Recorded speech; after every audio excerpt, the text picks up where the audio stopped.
Welcome, everyone, to the Feast of Tabernacles 2023. How wonderful it is to gather here together on this opening evening of the Feast of Tabernacles. I don't know about you, but I find this evening very special every year. There's electricity in the air, as it were, as we're seeing old friends, meeting new people, and we're anticipating what is to come. Mr. Herbert W. Armstrong often began a holy day, especially at the Feast of Tabernacles, but other holy days, by asking a very simple four-word question. Why are we here? And I can remember him booming that question out to the audience time and time again as he began a holy day service. And that question is as relevant today as it ever was. Someday soon, how soon that will be, we don't know. But someday soon we will see Mr. Armstrong again. But we'll see all of the apostles, all of the prophets of old, the people such as Noah and Abraham and Isaac and Jacob, and we'll all be together keeping the Feast of Tabernacles. And we'll be together for a lot of other reasons as well. But more so, we will see the one who gave his life for us that we might be a part of his family and his kingdom. Jesus the Christ. He'll be there. And there's a very encouraging scripture in 1 John, the 3rd chapter, and verses 1 and 3, or 1 through 3.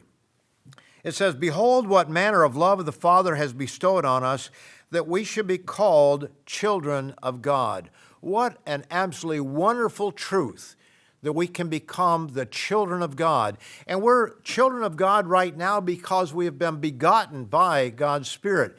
His Spirit has united with our spirit, making us a new creature. And it's like a mother carrying a child within her. And the mother and the father look at that child as our baby. And sometimes talk or sing to the child, even though it's in the womb. And supposedly he's able to hear or she's able to hear. But they look at that as their son or their daughter.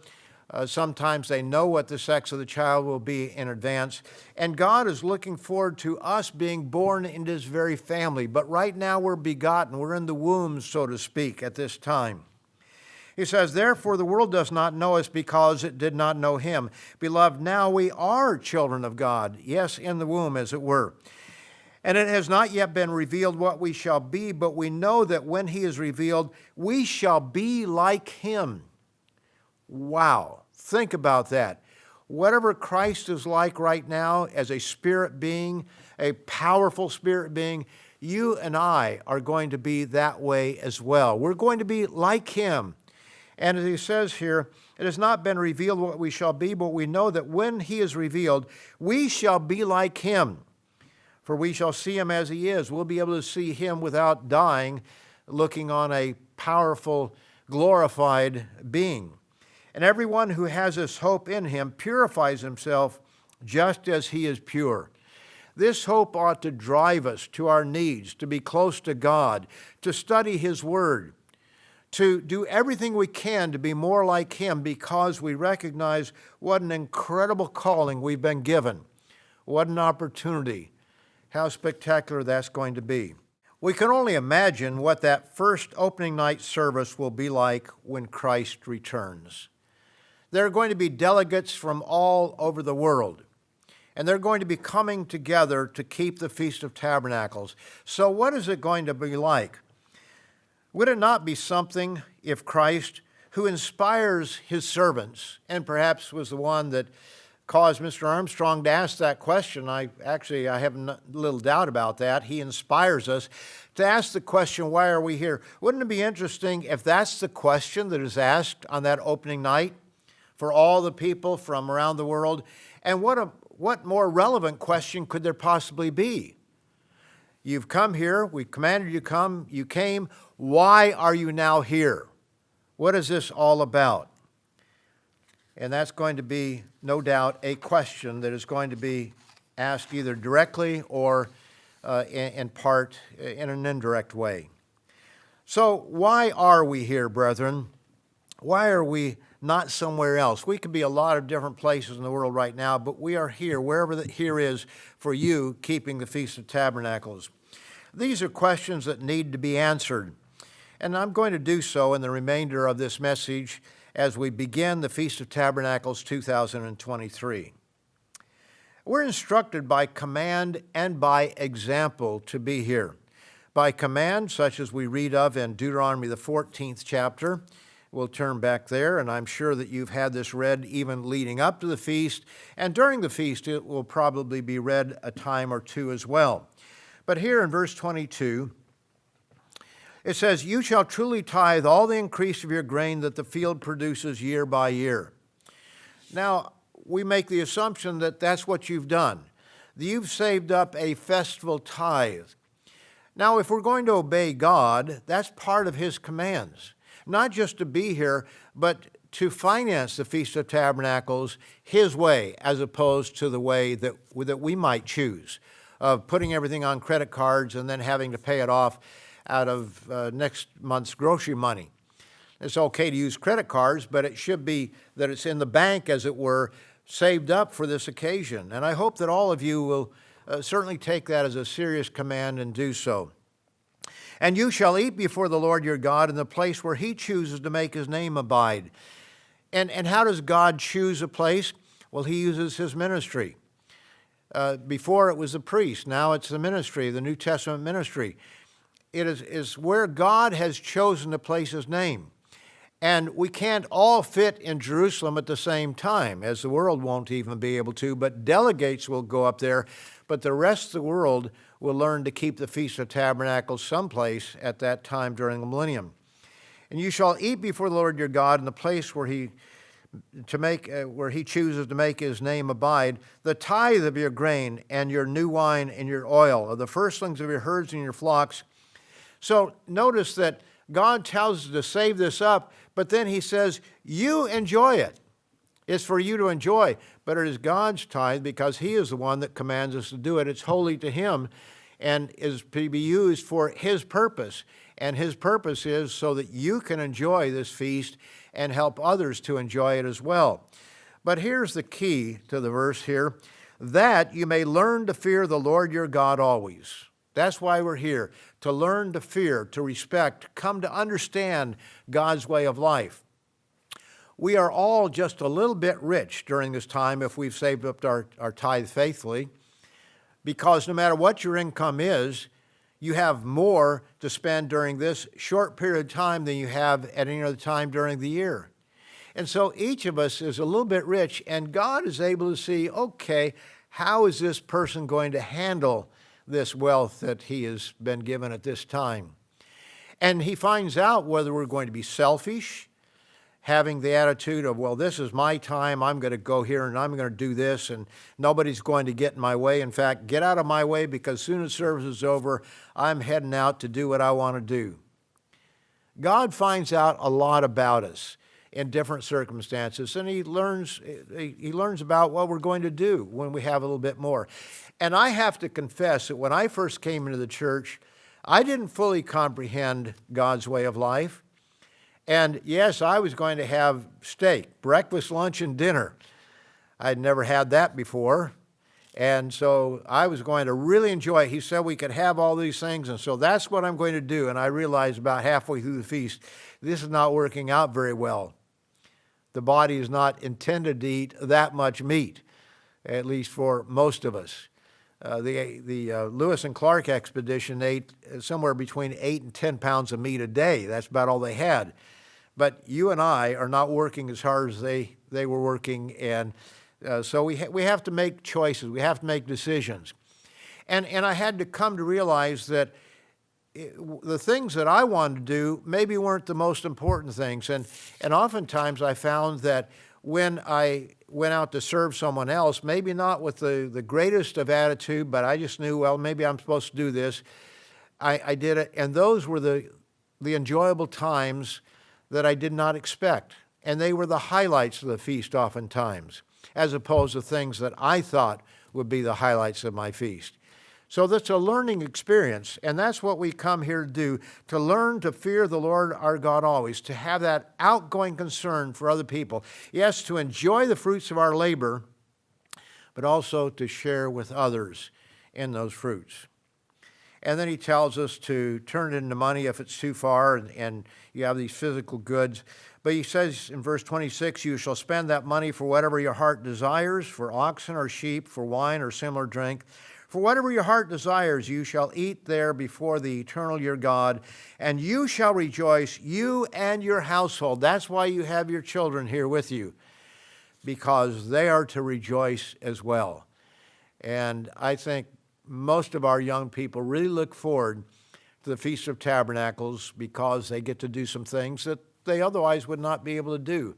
And they are physical, and they're looking at physical things, but they too must learn to share with others and maybe invite a friend to dinner with them or invite a friend to a picnic or some other activity to be able to enjoy it as well. So we want to teach our children to have outgoing concern because that is the way to true happiness. It is not just whatever I want. That's not the way to happiness. It's to share and to bring other people into the whole picture here. So hopefully they will do that. And we are to share with others, as it says there, not forsake the Levites within your gates, but share with those who have less, the widows, the fatherless, and perhaps new people that haven't had time to save up as much second tithe, and those individuals that might be a little bit more lonely, as the case may be. So that's a command.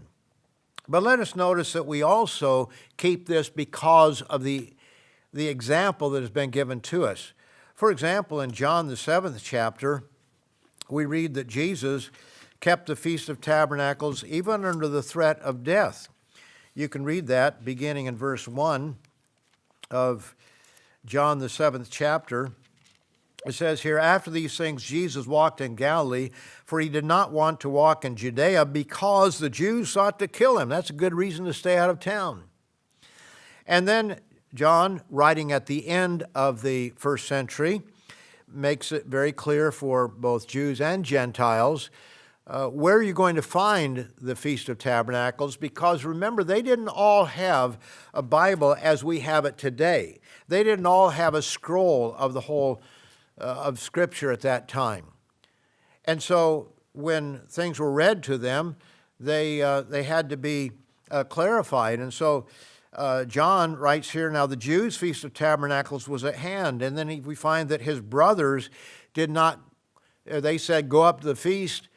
We know you want to be seen of others. We know you want to be somebody. So you go up to the feast, and you and your disciples, and you can be known up there.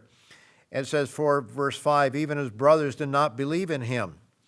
But remember, after the resurrection, James, his half-brother, and Jude, his half-brother, that wrote those epistles or letters, we find they were believers. They understood that he was resurrected. They were not deceived by that. They knew this was their brother that had been resurrected. And so we read here that at this time, though, they didn't believe that he was who he was.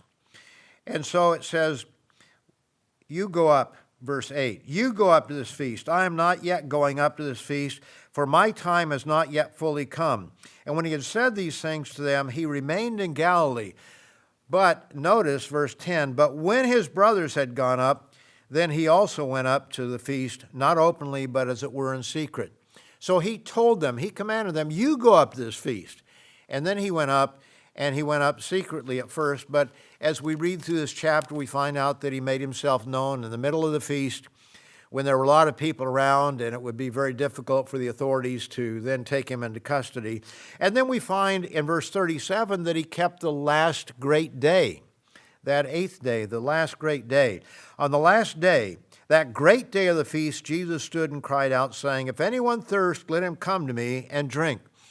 Now, I won't go into this verse and those that follow, but we have a hint here of what this last great day is all about, when God is going to open up his spirit, his mind, his way of life to all of humanity. But that's for another day to explain all that. So we see here that Jesus, by example, shows us that we should keep the feast. In fact, if you go over to 1 John, the 2nd chapter, and we read in verse 6, "He who says he abides in him ought himself also to walk just as he walked." So how did Jesus walk? Did he keep his own birthday? Did he keep the day that he would be resurrected? Easter, Ishtar, because that was already being kept long before Christ came along, the worship of Ishtar or Easter or Astera. This was something that was a part of the world at that time. But he didn't keep those things, but he kept the festivals that we read of in the Scriptures. And so if we're going to walk as he walked, we're going to keep those same days. By his example, it's a command for us. The New Testament church observed these days. We read in 1 Corinthians, the 5th chapter, and verses 7 and 8, where it says, "For even Christ our Passover was sacrificed for us." And then in verse 8, "Therefore let us keep the feast, not with the old leaven, neither with the leaven of malice and wickedness, but with the unleavened bread of sincerity and truth." So not only putting the physical leaven out, but we must put the spiritual leaven out, and we must then take the unleavened bread of sincerity and truth and make it a part of us. So he's telling the Gentile Corinthians there in 1 Corinthians 5, verses 7 and 8, he's telling them to keep the feast. It's a command that he gave them. We also find the example in Acts, the 2nd chapter, where we have the beginning, the birth, as it were, of the New Testament church on the day of Pentecost, when God poured out his Holy Spirit. In the Old Testament, he gave them the 10 Commandments, but they didn't have the heart to obey. And so then he gave them the Holy Spirit to write the laws of God in their hearts and their minds, not only theirs, but ours as well. To write God's law in our hearts and minds to keep the law of God. And so we see that they kept Pentecost. We can read in Acts, the 27th chapter and verse 9 about the Day of Atonement. It speaks of it as the fast. And because the fast was already passed, now it was dangerous to sail in the Mediterranean at that time because it's very unstable at that time after the fast. And if you didn't know when the fast was, and all the authorities recognize it's talking about the Day of Atonement, if you didn't know when it was, this would be a meaningless statement. It'd be like me saying, well, after Chinese New Year, this happened. Well, how many of us know when Chinese New Year is? Some perhaps, but probably, I dare say that the majority of us in this room do not know when the Chinese New Year is. So why would I use that as a marker of time? And yet all through the book of Acts, much of it written about the Gentiles, we see that Luke then uses Pentecost and the Day of Atonement and other festivals as markers of time. So we see that the New Testament church observed these days, and so we have both command and we have example, not only in the Old Testament, but in the New Testament as well. Now, despite these examples, this world's Christianity rejects God's festivals as being old covenant and done away. And so we might ask the question, why is that? Why do they reject them? Well, Romans, the 8th chapter, in verse 7, tells us that the carnal mind is enmity against God. It's not subject to the law of God, neither indeed can be. But it goes on to say that we are not carnal, if so be that the Spirit of God is in us. And if we have not the Spirit of Christ, we're none of his. So while the world is filled with carnality, and we were once part of that, we weren't all perfect from the womb. We all made our mistakes. We all did certain things. And some of us who did not grow up in the truth kept all these pagan holidays, and we didn't even know the days that God tells us to keep. That was foreign. I never heard of the Feast of Tabernacles. I think I heard Pentecost, and I may have heard Passover, but the days of unleavened bread, that was all away from me. It was not part of my vocabulary, not part of my knowledge or understanding. So we were a part of that. But now God has called us to a different way of life. And so why does the world not understand this? Well, that carnal mind is hostility to the laws of God, oftentimes very passively. Well, this is not how I see it. It's not in God's face of, I hate your days, I'm not going to keep them, and, cursing God or something like that. It's just we passively rebelled against God. And so we see that the world fails, and they do not recognize that Jesus Christ is the same yesterday, today, and forever, because he told ancient Israel to keep these days. And then Christ comes, and the world says, well, he did away with all those things. We don't have to do it anymore. And then we get to the 14th chapter of Zechariah, which we'll get to in a moment or so. And he says, if you don't come up to keep this feast, I'm going to cut off your rain supply. So that's saying that Christ is fickle. He says, you have to do this. No, you don't have to do it. In fact, you might be trying to save yourself by your works if you do it. But then comes along his second coming, and he says that we have to keep it again. That's not being the same yesterday, today, and forever. The world just doesn't understand that. In 2 Corinthians, the 3rd chapter, 2 Corinthians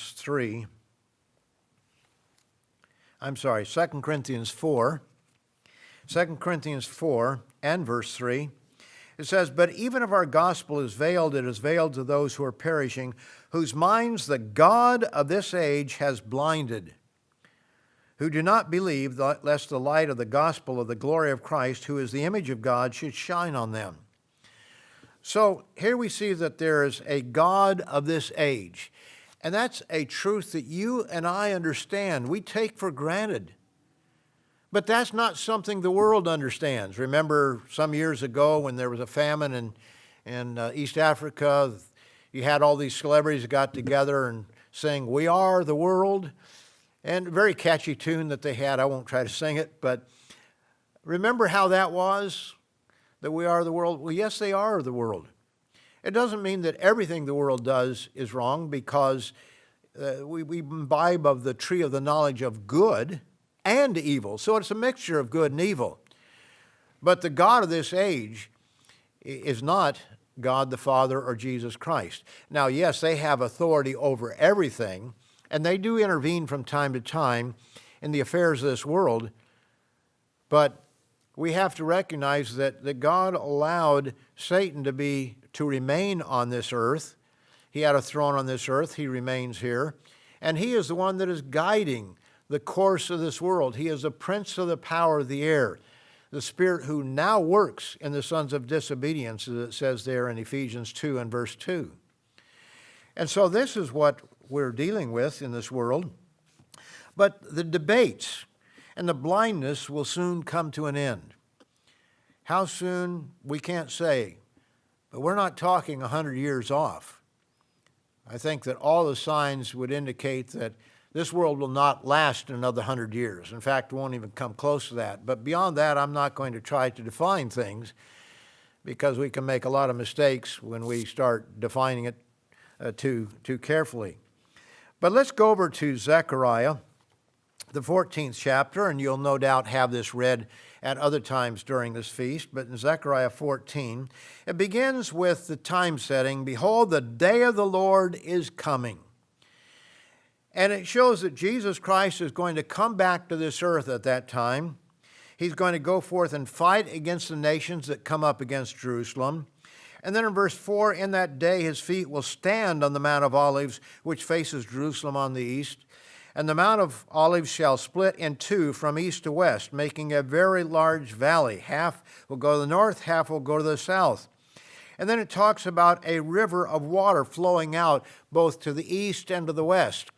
Now, no doubt it's a type of God's Spirit flowing out from Jerusalem, but it makes it very clear it's in the summer, it's the winter, and it's very specific about that, and we can compare that with Ezekiel, the last chapters in Ezekiel talking about this same time frame after Christ returns. And so we recognize there's a real river there. And this has not taken place. Christ did stand on the Mount of Olives when he came his first time, but he didn't split the mountain in two. We didn't have a a river going to the east and a river going to the west at that time. This is something that is yet in the future. And then it talks about this terrible battle that's going to take place there, because he's going to come down, and verse 9, the Lord shall be king over all the earth. So he's going to be king, and they're going to come and they're going to fight against him, seeing him as an alien from outer space, and the world's going to come together and fight against him, and it describes the battle at that time and what's going to happen, and how their flesh will just literally melt away as they're standing there. And then in verse 16, it shall come to pass that everyone who is left of all the nations which came against Jerusalem, yes, there will be survivors, and they'll go back home, and they'll tell their people what happened there. And it says that they shall go up from year to year to worship the King, the Lord of hosts, and to keep the Feast of Tabernacles. And it shall be that whichever of the families of the earth do not come up to Jerusalem to worship the King, the Lord of hosts, on them there will be no rain. And it mentions specifically a nation that has been hostile toward the Jews. It says, if the family of Egypt will not come up and enter in, they shall have no rain. They shall receive the plague with which the Lord strikes the nations who do not come up to keep the Feast of Tabernacles. Verse 19, this shall be the punishment of Egypt and the punishment of all the nations that do not come up to keep the Feast of Tabernacles.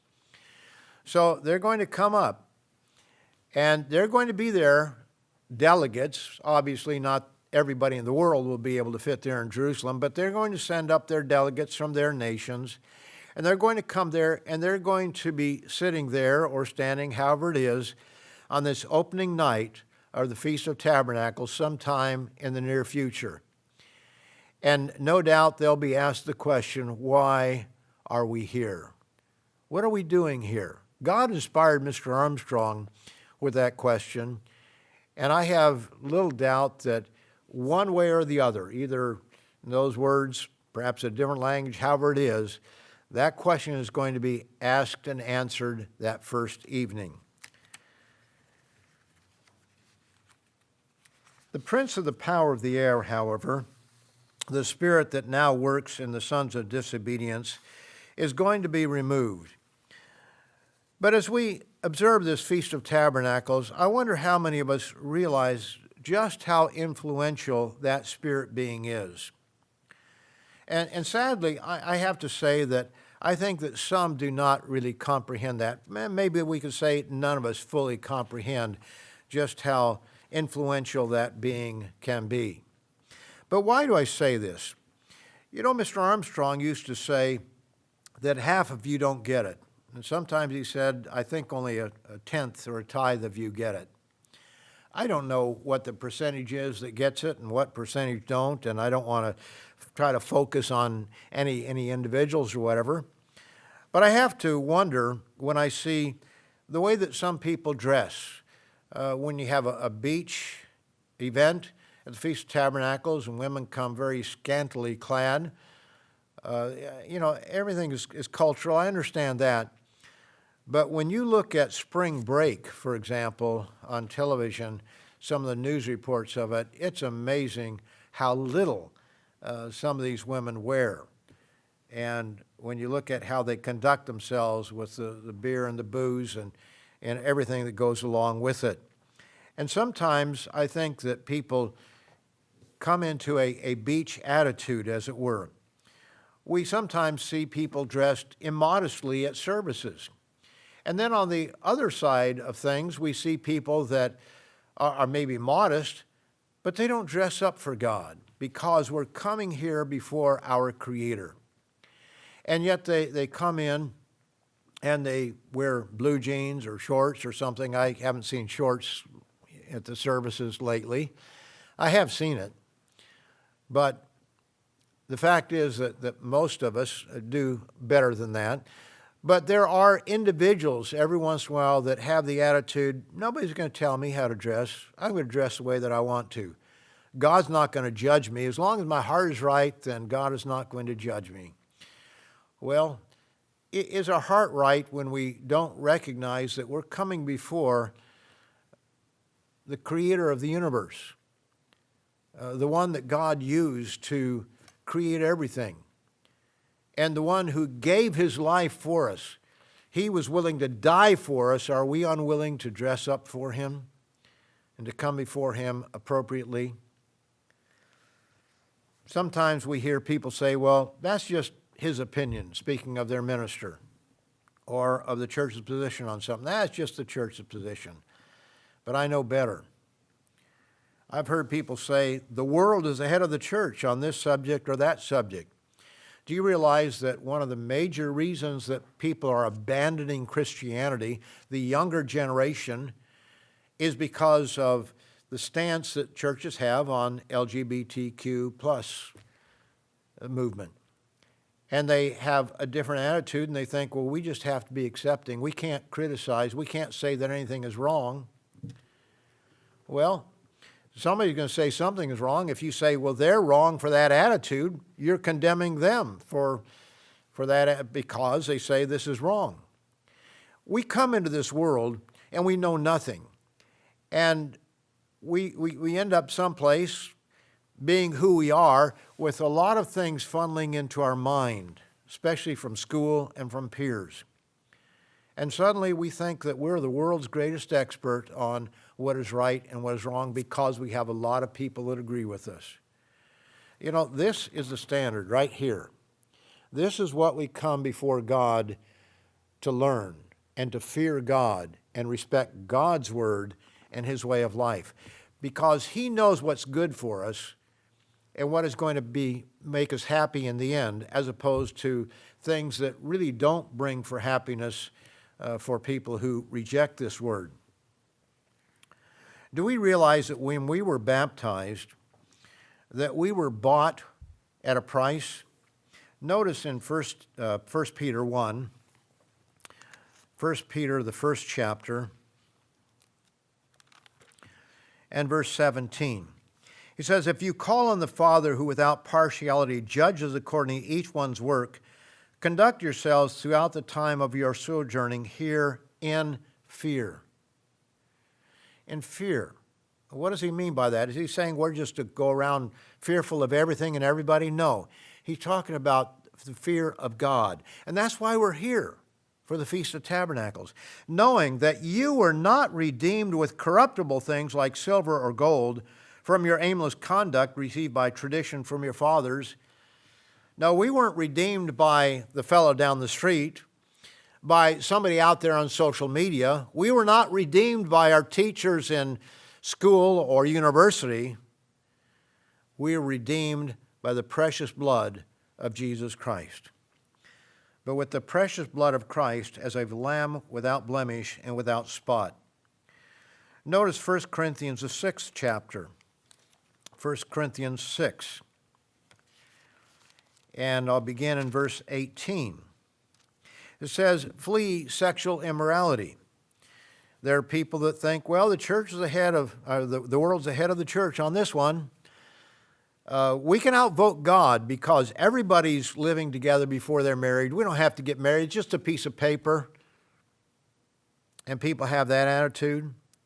He says, every sin that a man does is outside the body, but he who commits sexual immorality sins against his own body. Especially where people sleep with more than one person. There's a penalty. There's a price that can be paid, and it can be a very, very heavy price. God does not want us to have to pay that price. He says it's sinning against your own body. He said, do you not know, verse 19, that your body is the temple of the Holy Spirit who is in you, whom you have from God, and you are not your own? When we were baptized, we gave ourselves over to God to use as he sees fit, as opposed to how I see it and how I want to do it. For you are bought at a price. Therefore glorify God in your body and in your spirit, which are God's. These are very clear statements. Notice over in 2 Peter. 2 Peter and chapter 2 and verse 1. It says, but there were also false prophets among the people, even as there will be false teachers among you, who will secretly bring in destructive heresies, even denying the Lord who bought them, denying God who bought them, and bring on themselves swift destruction. No, we have been bought at a price, and that price was very precious indeed. Sometimes people have the attitude, well, this is my vacation.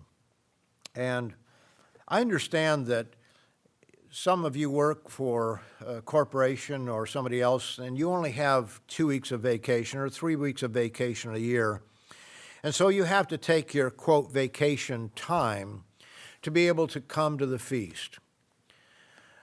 But there's a problem with the vacation attitude toward the feast. We really need to be able to separate that. Now, it is a change of pace. It's a wonderful time. It's the best vacation you could possibly have if you want to put it in those terms, because you get to go different places. Some of you go overseas someplace. You see things you've never seen before. You are there with friends. You have the money to spend on good food and drink and that sort of thing, and maybe a side trip here or there and other activities. I understand that. But let us never forget the reason that we are here.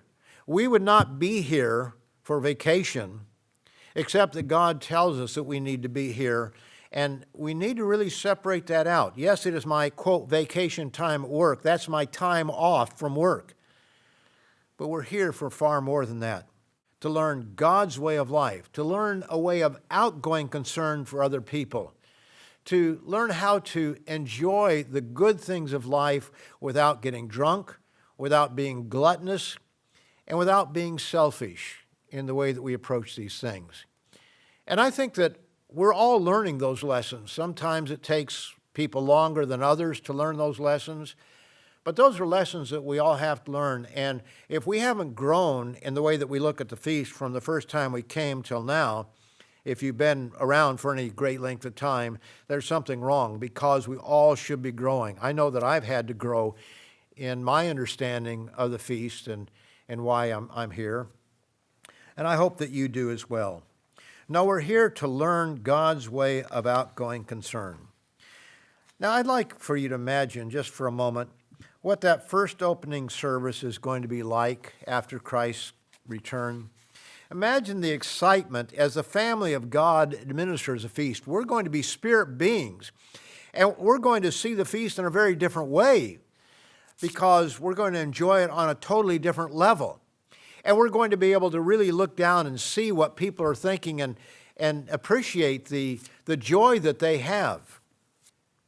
Imagine the choir that's going to be there that first time. I don't know whether it'll be a choir of angels or a choir of human beings, but whichever way it is, I'm sure it's going to be the greatest choir that has been put together for that occasion. You know, oftentimes we think of the very first feast that people keep as the Feast of Tabernacles, but when you look at the timeline there's probably not going to be much time for people to come up, very many people to come up to keep that feast. And that God may start with Passover and go all the way through, giving time for preparation and time for people to be able to travel and to come and to send delegates up. The fact that the Feast of Tabernacles is mentioned there is because that's what it pictures there in Zechariah, the 14th chapter, the 1,000-year reign of Christ on this earth.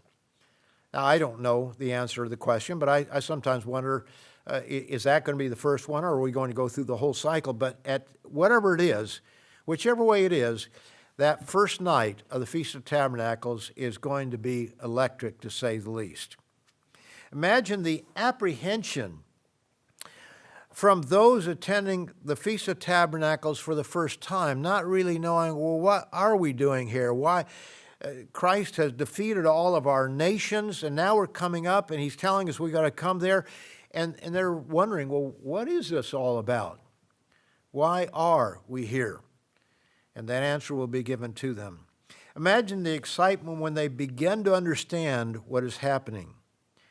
And imagine coming to that understanding of why they are there. Nehemiah, the 7th chapter. In Nehemiah, the 7th chapter, the very last verse, And the last half of the verse says, when the 7th month came, the children of Israel were in their cities.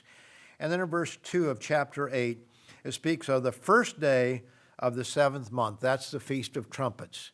And that's what we read of there, how Ezra and the scribes and others stood up on a platform to read the law of God to people. Remember, they didn't have a Bible that they could just pick up like we do and say, okay, well, this is what we're supposed to do. They didn't have that. There were very few copies, very expensive, very carefully copied. And the average person didn't have one. But on special occasions, it was read to them. And this was an occasion when they were getting back to the truth that they had lost already after they'd come out of captivity. And so they gathered together as one man in the open square. And then we read down in verse 9, it says, and Nehemiah, who was the governor, Ezra the priest, and various other ones, said, this day is holy to the Lord your God. Do not mourn nor weep, for all the people wept when they heard the words of the law. They realized how wrong they had been.